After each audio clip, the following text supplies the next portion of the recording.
Hey folks, it's Dylan here from EatWild. In this video, I'm taking you along on a hunt, and I want to show you some of the things that I'm thinking about when I'm evaluating if an area is worth hunting. So I'm scouting a new area, and I'm trying to figure out if there's enough habitat, sign of critters moving around, or if the area is huntable enough for me to have a successful hunt. So I'm walking you through those criteria that I think are important for assessing if an area is worth investing in.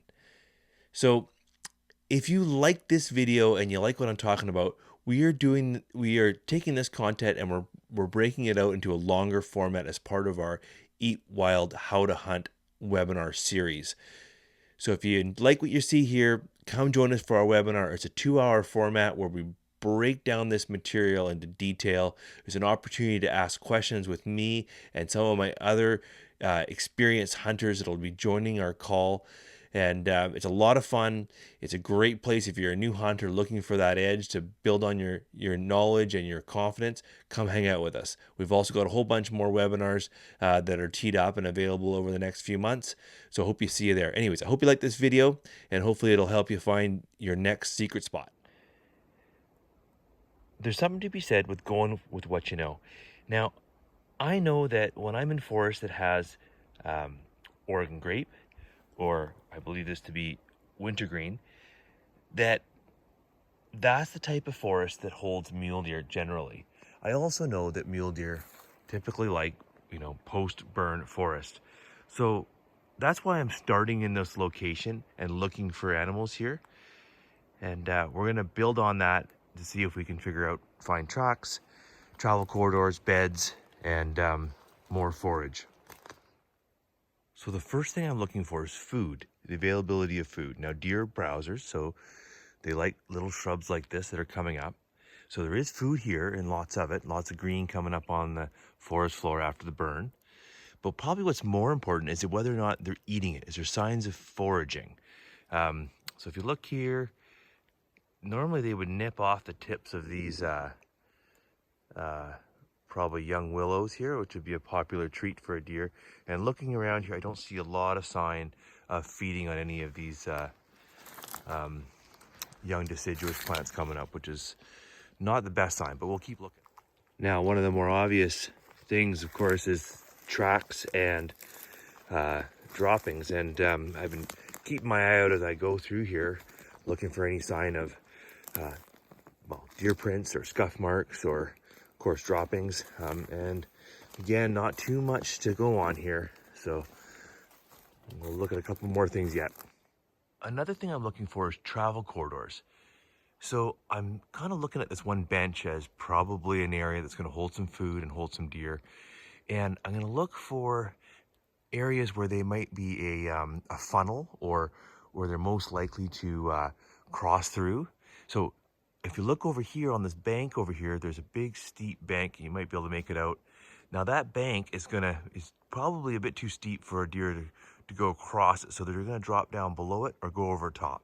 So I'm gonna go peek over at the toe of that hill where it hits the bench, and I bet you if there's deer here, I'll see a density of trails that runs around the bottom of that, the toe of that hill there. You can really see that toe of the hill coming down onto this bench. The bench is actually narrowed right down, and it drops back off down in the river there. So this would be a key travel corridor for critters to move up and down this valley. So gonna have a close look here for signs of trails, prints, droppings, see what I can find. Well, I've had a good scour here, and I just don't see sign of deer moving what I think would be on the most logical spot for them to move. And pretty nice looking ridge up there, attempting to go for a climb. So maybe that's what's next. All right, so I've had a good scout around here. I picked a spot that I thought would be a good location for deer. It had some of the telltales that I like, the type of vegetation. It's an old burn.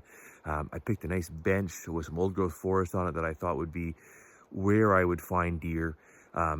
I've looked, carefully scouted the ground cover to see if there's any sign of droppings, trails, tracks. I've even looked at funnels where I thought there'd be a density of trails of deer going up and down, but I've come up empty here. So what do you do when you come up empty? Well, I would say either change your location or change your elevation. So up next is either to head back down the road, pick another spot, find a different ecosystem type, or start climbing up that steep mountain behind me. So I have a decision to make, and you'll probably figure out what I did later. All right, thanks for checking this one out. We'll see you later. So another thing I look for is traps. So that's like mud, or in this case a sandbar, that's gonna really capture any critter that's crossed it. You'll see the prints, and they last a long time. So these might be old tracks, but looking close at them, I think they've been here for not too long. And it's along a riverway here, and rivers are typically corridors for critters to go up and down. So always a good place to look if you're trying to sort of suss out if there's a few deer around, and appears to be a few deer around here. Okay, so I've set out to a new spot to continue on with my exploration of this new area, and I've moved out of the burn and into another area which has features that I'd like hunting. So in this case, you can see there's some mature forest in behind me, and I've got a bit of a south-east facing slope which I'm going to explore. So we'll see how it goes. So far things are promising. I found what looks like an established game trail, which is a good sign. And over here, I just came across this, which is a fresh rub. So feeling like I'm in a better spot than I was this morning.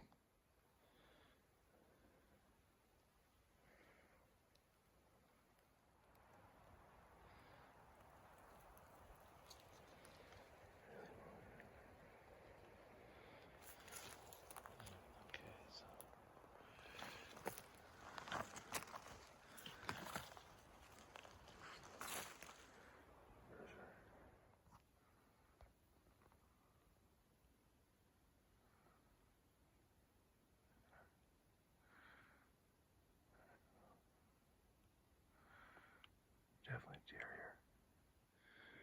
here. Now, when you're hunting, you're not just looking for places where deer live. You're looking for places that you can hunt. And I'm just coming up over this ridge, and I'm feeling good about what I'm looking out ahead here. Some benches, open timber. I can definitely hunt this, and I'm feeling like I'm gonna find deer. So I've seen a lot of this on this trip where the ground's pushed back, and you can see where the deer have been eating mushrooms. I think this one's a Rusla, edible but not choice for us, but the deer seem to like them. Okay, back to hunting.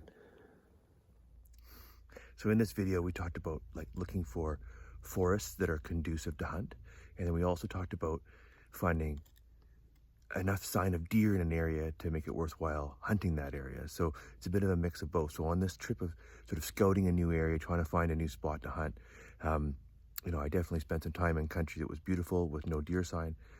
Today I found a spot that I really liked hunting. It's very conducive. You can see behind me, there's open timber, great kind of spot for me to hunt.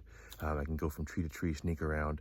And then of course the next part is just finding the density of sign that makes it worthwhile hunting. So had a great hunt here, came up over this bump, saw a doe, watched it for a while, and now I've got a deer on the ground. So I'm really pleased. You have a quick look here.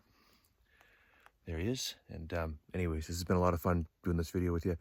If you want to see more of our stuff, for sure we're doing a lot. We have lots of videos on YouTube. We do live webinars to make you a better hunter, and we do some, well, in-class workshops and out in the field workshops when things get back to normal. Anyways, thanks so much for hanging out with EatWild. Right on, fantastic. So, successful hunt.